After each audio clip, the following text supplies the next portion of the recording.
Assalamualaikum warahmatullahi wabarakatuh.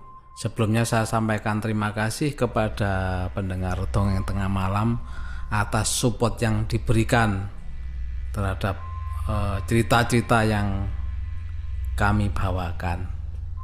Dan saya juga menyampaikan semoga pendengar Dongeng Tengah Malam selalu dimudahkan dan dilimpahkan rezekinya. Amin. Langsung saja ke ceritanya. Di sebuah kampung ada seorang anak, sebut saja namanya, kita kasih nama ya, inisial Bowo. Bowo ini sebenarnya belum besar, anak usia lebih kurang 5 tahun 6 tahun. Tapi yang bikin lain daripada yang lain Bowo ini adalah dia ini kalau bermain selalu lupa waktu. Dan kalau dibilangi orang tuanya itu susah. Maksudnya susah itu menurutnya susah, bukan penurut gitu loh. Makanya tetangga nyebutnya Bowo ini nakal dan sebagainya. Tapi sebenarnya kalau nakal sih ndak anak kecil lah.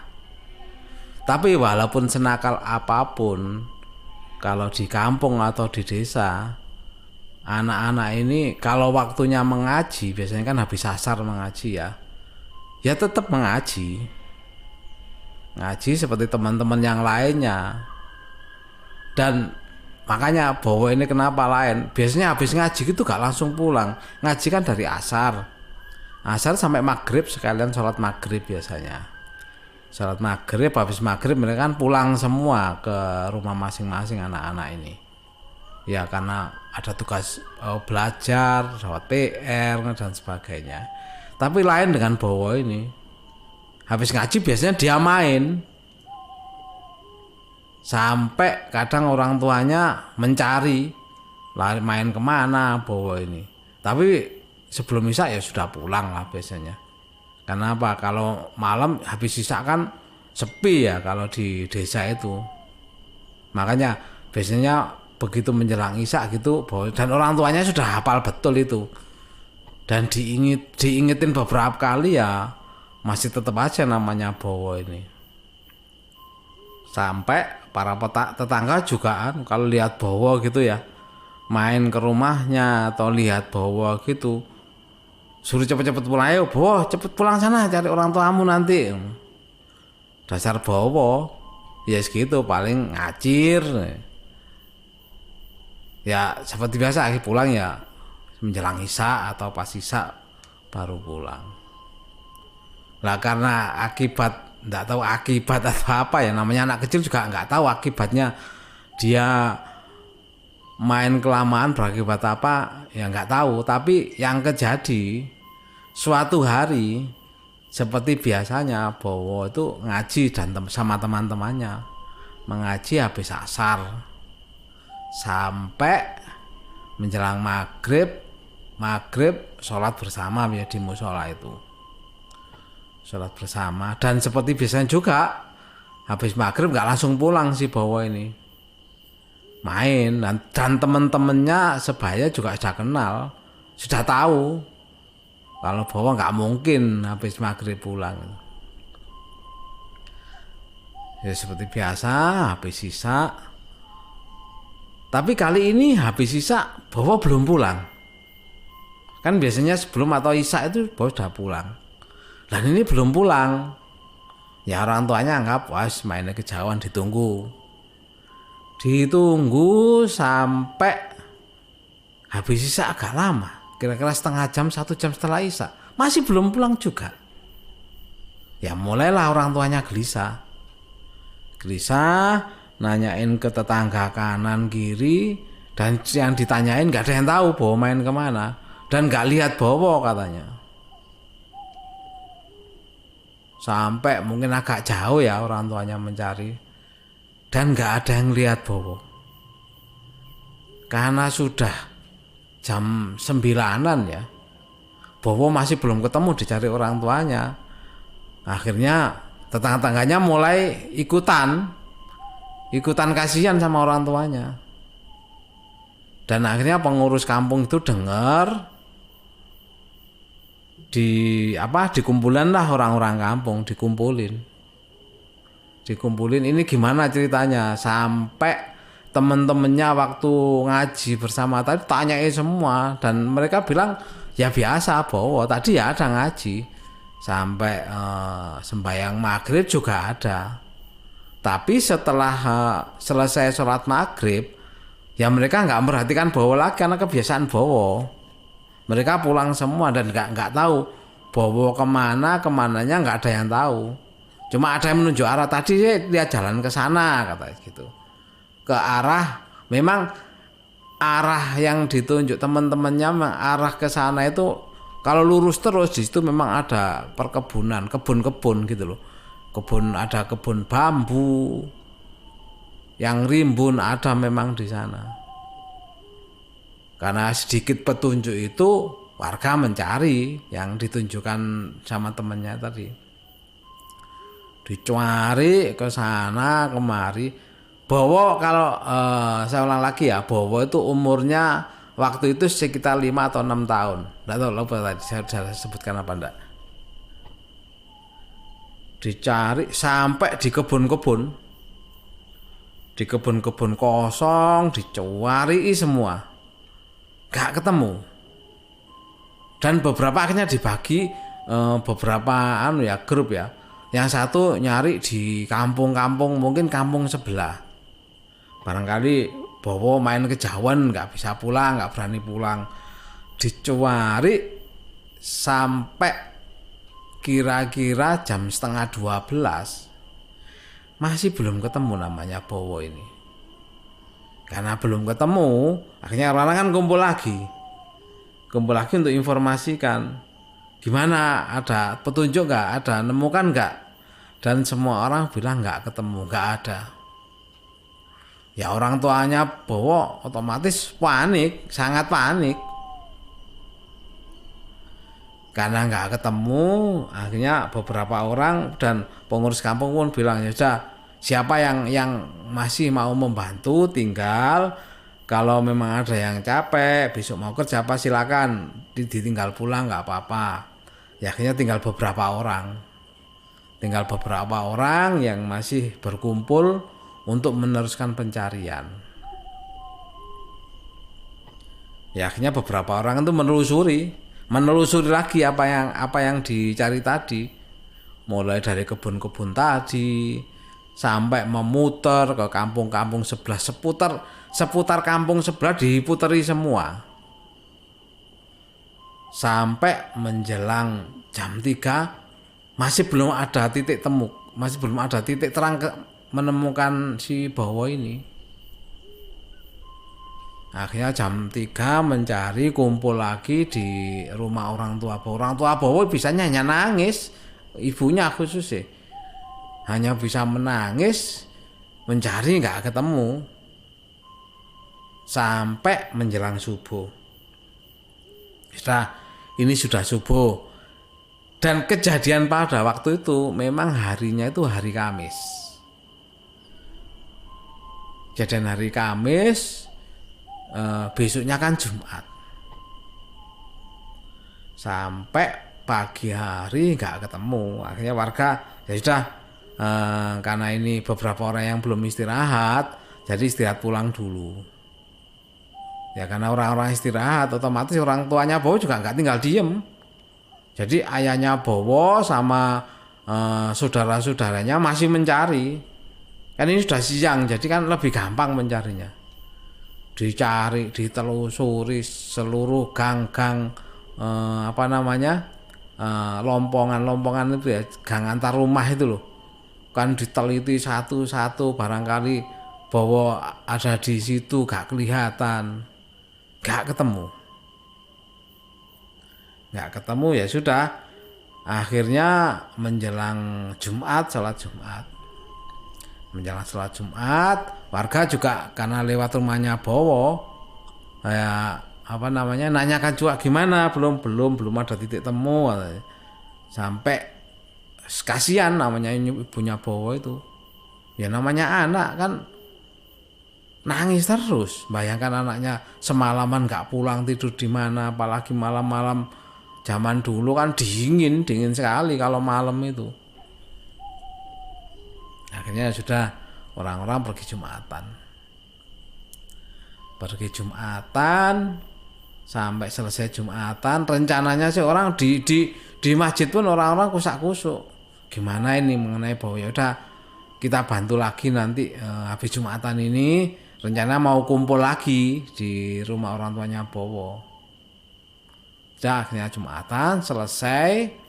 Lah di sini mulai ada ditemu si Bowo. Jadi beberapa orang itu yang rumahnya melewati kebun-kebun itu kan apa namanya kan mesti ngelok karena terjadi kusak-kusak kan mesti longok pulang kan sekalian nyari. Lah pas melewati rerimbunan pohon bambu ada beberapa orang yang berteriak, loh kok ada anak kecil di situ gitu loh. Jadi anak kecil jongkok di bawah pohon bambu itu seperti anak linglung. Jadi anak itu diem jongkok di bawah pohon bambu itu. Jadi kayak apa ya, ada orang apa itu diem aja gitu loh. Kayak orang tanpa pandangan kosong itu gimana ya. Ya gitu, terpaku gitu loh. Lah orang-orang heran. Padahal waktu berangkat kan lewat situ, orang juga longok-longok mencari. Tapi kok nggak lihat siapa-siapa, atau memang kurang perhatian ya di tempat itu. Memang tempatnya agak masuk dikit gitu di antara rimbunan itu. Karena anak kecil kan rimbun. Kalau biasa pohon bambu itu di bawahnya kan biasanya bekas-bekas ranting yang kering-kering dari pohon bambu itu kan di bawahnya mestinya. Nah, mungkin samar nggak kelihatan. Waktu pulang kelihatan. Begitu tahu, lo ini kan Bowo yang dicari-cari semalaman. Geger orang-orang kampung, datang semua ngeliat si Bowo. Akhirnya karena Bowo diajak ngomong gak bisa karena kayak orang linglung gitu. Akhirnya dibawa pulang sama orang-orang ke rumahnya, diantarkan ke rumahnya. Orang tuanya senang sekali melihat Bowo ketemu kan. Ya siapa yang gak senang namanya anaknya ketemu. Seneng. Tapi anehnya si Bowo tetap kayak orang linglung. Jadi kayak orang gak bisa fokus, pandangan kosong gitu loh. Sampai sama ibunya dibelai, dikasih minum, di apa, tetap diem aja.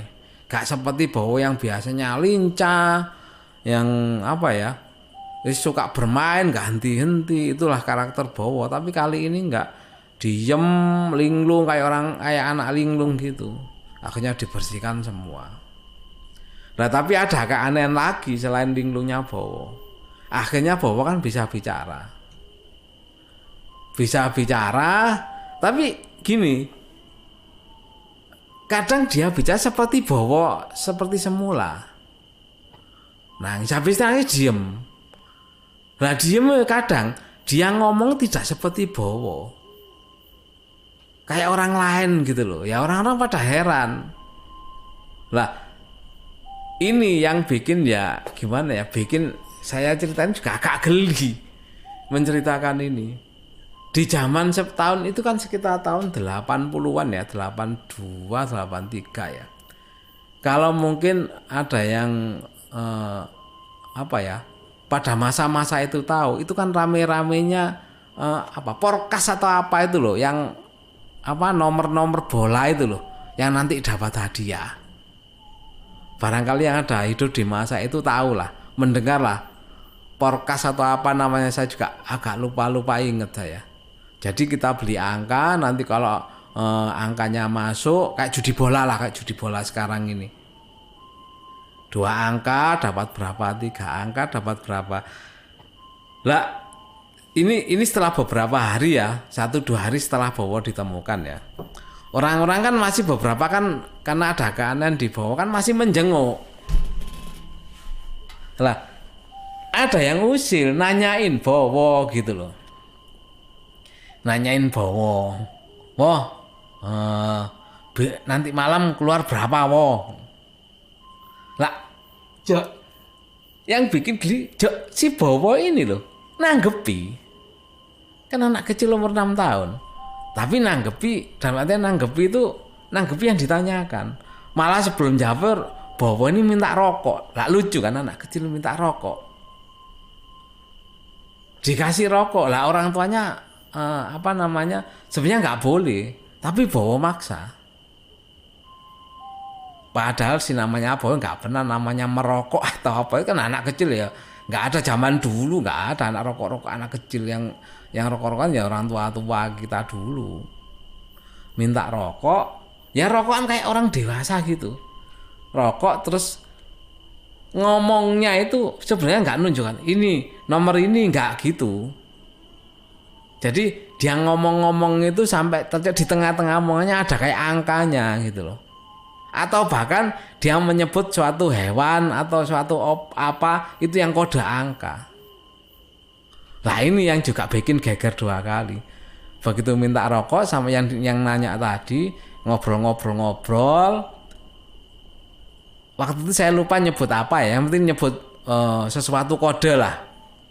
Dan orang itu nyambung, yang nanya nyambung, kodenya ini keluarlah dia di angka ya, kode angka. Nah sama dia dibelikan nomor itu, dan ternyata apa? Tembus. Lah gimana nggak tambah geger 2 kali? Jadi orang yang dapat kode dari Bowo tadi beli angka tembus dan masuk, dia dapat hadiah, ya tambah geger, tambah rame orang-orang. Pertama 1-2 orang itu kembali, dan akhirnya banyak orang yang ngantri. Jadi rumahnya orang tuanya Bowo jadi rame banyak tamu nunggu si Bowo ini.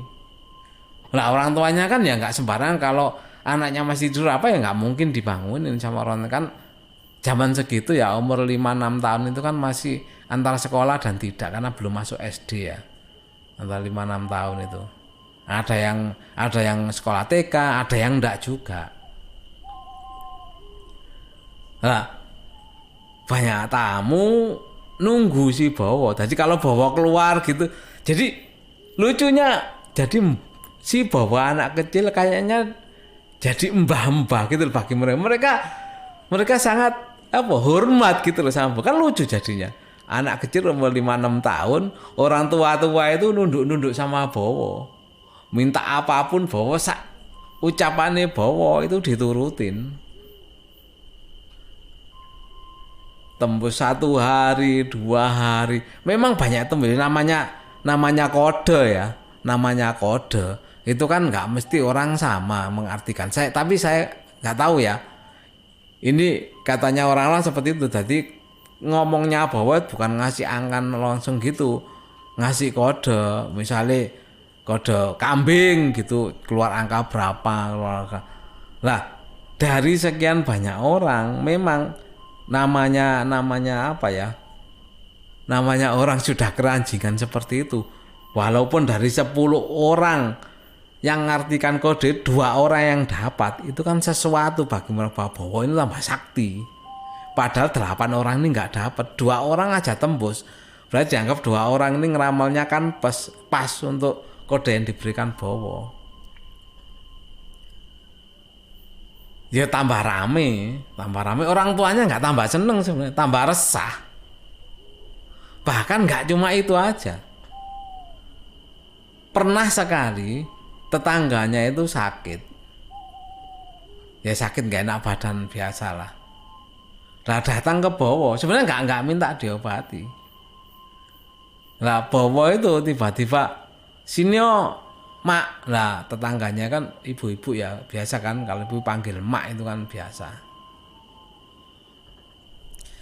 Sama Bowo itu dipegang-pegang. Jadi sakitnya katanya waktu itu pusing gitu loh, pusing atau apa gitu loh.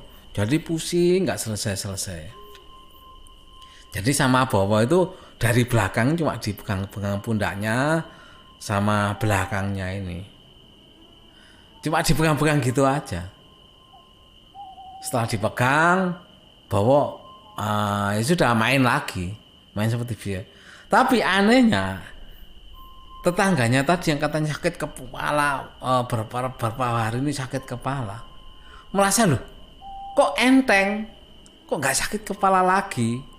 Ya tambah terkenal lagi Bowo. Selain bisa ngasih nomor jitu ya istilahnya, juga bisa menyembuhkan orang sakit. Kan tambah terdengar sama orang, loh Bowo bisa menyembuhkan. Dan ini gak semakin menambah keresahan orang tuanya. Dan itu berlangsung hampir 2 minggu. Hampir 2 minggu itu berlangsung seperti itu. Jadi Bowo itu kadang kan tetap banyak orang loh di situ. Di terasnya ya biasa nunggu Bowo. Tapi kan nggak tiap hari. Kalau nggak salah dulu tuh ada berapa hari sekali gitu loh kan keluar nomor. Nggak tahu hari Rebo atau hari apa. Jadi nggak tiap hari keluar nomor kalau nggak salah ya. Saya juga kalau salah dibenarkan ya nanti di kolom komentar. Jadi kadang kalau Bowo diem-diem itu sama orang-orang itu sudah nyiapin kesukaannya Bowo apa. Minta rokok kadang. Minta kopi. Kadang diem-diem Bowo main-main gitu, tiba-tiba bukan jadi dirinya Bowo lagi. Minta rokok Korea, langsung banyak yang ngasih. Pasti berebutan yang mau ngasih Bowo itu. Rokokan lagi. Tapi namanya angka gitu ya, walaupun seperti saya cerita tadi, 10 orang minta nomor, 1 orang, 2 orang yang dapat, itu kan dianggap Bowo masih sakti. Dan yang 8 orang ini walaupun berusaha yang nggak dapat ya lama-lama juga berganti orang gitu loh, merasa mungkin kesaktiannya berkurang atau apa. Tapi tetap tidak menutup orang-orang itu masih percaya bahwa itu masih sakti. Sampai akhirnya 2 minggu lebih orang tuanya kan makin resah, makin bingung menghadapi tamu-tamu ini. Bahkan orang-orang yang sakit, orang-orang yang sementara kan nggak sampai terkenal ke jauh ya masyarakat sekitar kampung-kampung tetangga-tangga sekitar situ aja memang. Orang-orang sakit, sekarang sakit nggak bisa jalan, disembuhkan Bowo. Ya mungkin pengaruh sugesti juga tinggi ya orang sakit itu ya. Sama Bowo cuma dibang, katanya lebih enak, padahal juga masih jalannya juga masih nggak seperti orang waras. Tapi katanya sudah enak dipegang Bowo. Makanya saya bilang mungkin sugesti juga berpengaruh besar terhadap orang yang sakit. Karena orang tuanya Bowo semakin resah dengan kondisi anaknya. Akhirnya orang tuanya Bowo pergi ke ustadz guru ngajinya. Minta tolong gimana ini Bowo ini loh. Soalnya apa? Nggak ada orang tua pengen anaknya jadi seperti itu. Dia pingin anaknya kan normal-normal seperti anak pada umumnya. Masa sekarang seperti Bowo, main seperti bukan Bowo. Ya siapa nggak khawatir? Ya orang tua mana lah. Ya khawatir lah. Akhirnya disampaikan ke guru ngajinya. Dan mendengar itu sebenarnya guru ngajinya juga mendengar itu sebenarnya. Cuma kan nggak mungkin tiba-tiba guru ngajinya mau datang, mau nyampaikan ada hal aneh di diri Bowo. Apalagi banyak orang-orang berkumpul di situ yang mendewakan Bowo istilahnya ya, mendewakan keahlian Bowo bisa nebak nomor, bisa menyembuhkan orang sakit. Setelah disampaikan gitu, akhirnya si Ustadz guru ngaji menyanggup ya sudah, nanti kapan nggak tahu nanti atau besok saya main ke rumah ibu sama bapak, nanti saya akan ngajak temen katanya. Ya udah, karena disambut sama Pak Ustadz ya seneng orang tuanya, ditunggu. Akhirnya pulang, ya seperti biasa di rumahnya rame orang-orang. Ya sebenarnya bukan bertamu ya, orang-orang duduk-duduk di teras, di pinggir jalan gitu loh. Orang selalu kumpul. Sampai ternyata besok harinya sesuai janjinya Pak Ustadz tadi, datanglah Pak Ustadz bersama temannya. Begitu datang, Pak Ustadz sama temannya ngelihat Bowo. Dan begitu Pak Ustadz datang, Bowo dimasukkan memang, supaya kan nggak enak ada orang-orang banyak di luar. Jadi Pak Ustadz datang, suruh masuk, rumahnya ditutup, Jadi di dalam hanya ada Pak Ustadz, temennya sama orang tuanya Bowo, sama Bowo yang di dalam. Begitu ngeliat Bowo, Pak Ustadz sama temennya ngeliat, oh ya udah gini aja Bu. Akhirnya Pak Ustadz sama temannya mengusulkan anaknya diruqyah aja, maksudnya dibersihkan gitu loh. Khawatirnya kalau dilihat dari kondisi Bowo ini, mungkin pada waktu hilang itu nggak tahu gimana hilangnya, Bowo itu seperti kemasukan atau diikuti gitu loh sama makhluk tak kasat mata ini. Ya udah akhirnya sama Pak di ruqyah, dan alhamdulillah akhirnya Bowo seperti anak kecil pada umumnya. Orang tuanya tentu saja seneng melihat itu, ya seneng. Selesai semua akhirnya Pak Ustadz pulang pamitan. Setelah selesai gitu orang-orang kan masih kumpul dan Bowo ya sudah, karena sudah alhamdulillah sudah selesai ya. Ya Bowo seperti kelas seperti anak kecil, orang-orang nunggu Bowo yang biasanya kadang Bowo kadang bukan, nunggu yang bukan Bowo ini. Bahkan 2-3 hari masih banyak orang nunggu, dan Bowo tetap seperti Bowo pada umumnya, anak kecil pada umumnya. Akhirnya karena melihat Bowo kok tetap seperti itu, berangsur-angsur orangnya akhirnya berkurang, akhirnya nggak datang, dan alhamdulillah Bowo nggak didewakan lagi sama orang-orang itu. Dan sempat juga Bowo ditanyain sama orang tuanya, katanya kembali ke kenapa dia waktu itu kok menghilang. Dan ternyata setelah diingat, Bowo nyampaikan bahwa setelah pulang ngaji itu, Bowo itu ya seperti biasa kan, kadang main di rumah temannya yang sana lah. Waktu mau pulang itu Bowo itu ketemu temennya. Jadi temen nggak tahu temen dari mana. Bowo merasa itu temen itu memang katanya Bowo nggak pernah tahu, tapi akrab gitu loh sama Bowo. Merasa akrab, kayak baru kenal masa akrab gitu loh. Lah Bowo itu katanya diajak sama temennya itu. Diajak sama temennya sampai nggak ngerasa, tahu-tahu katanya Bowo kok sudah dibawa pulang. Gitu ceritanya. Jadi itu tadi cerita mengenai Bowo yang hilang semalaman baru ditemukan dan menjadi apa ya, kayak dukun gitu ya bagi orang-orang sekitar. Dan alhamdulillah balik seperti sedia kala. Terima kasih sudah mendengarkan Dongeng Tengah Malam. Semoga cerita-cerita ini bisa menghibur pendengar semua. Dan saya akhiri, wassalamualaikum warahmatullahi wabarakatuh.